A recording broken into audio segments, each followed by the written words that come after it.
ক্ষমতায় থাকলেও আওয়ামী লীগ দেশ চালাচ্ছে না, বরং এর পেছনে অদৃশ্য শক্তির হাত আছে বলে মন্তব্য করেছেন বিএনপি মহাসচিব মির্জা ফখরুল ইসলাম আলমগীর। যুবদলের সমাবেশে তিনি আরও বলেন, একদিন এই সরকারকে বিদায় নিতে হবে। কর্মসূচিতে অন্য নেতারা বলেন, উপজেলা ভোট আবারও প্রমাণ করেছে সরকারের নির্বাচনী ব্যবস্থায় জনগণের আস্থা নেই। এলো বেক্সিমকো বন্ড 15% মুনাফায় সর্বোচ্চ হারে সবার উপরে। দীর্ঘদিন পর দাবি দেওয়া নিয়ে রাজপথে সরব হওয়ার চেষ্টায় বিএনপি। শুক্রবার রাজধানীর নয়াপল্টনে ঢাকা দক্ষিণ মহানগর বিএনপির সমাবেশের পর শনিবার বিকেলে যুবদলের একই কর্মসূচি। সমাবেশে বিএনপি নেতারা উপজেলা নির্বাচনে কম ভোট পড়ার প্রসঙ্গ টানেন।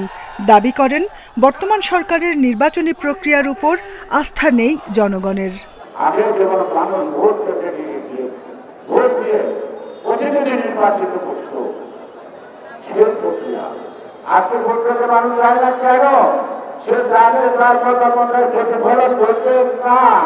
বাংলাদেশের আরেকটা গোষ্ঠী আছে, সেই গোষ্ঠী কয়েকদিন পর পর বন্ড বের করে। বন্ড নাম শুনছেন? বন্ড 5,000 কোটি টাকা, 10,000 কোটি টাকা, এইভাবে তারা বন্ড করে টাকা নিয়ে যাচ্ছে।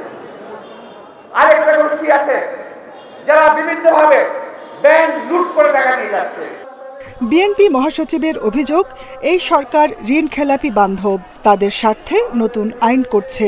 আওয়ামী লীগ সরকারে থাকলেও অন্য কোনো শক্তির নির্দেশে দেশ চলছে। আওয়ামী লীগ দাবি করে তারা দেশটা হচ্ছে, আসলে কি তারা দেশটা হচ্ছে?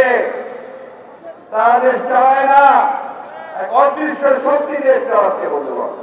এবং যাদের নির্দেশে তারা আজকে বাংলাদেশে মানুষের অধিকারগুলোকে ফিরেছে।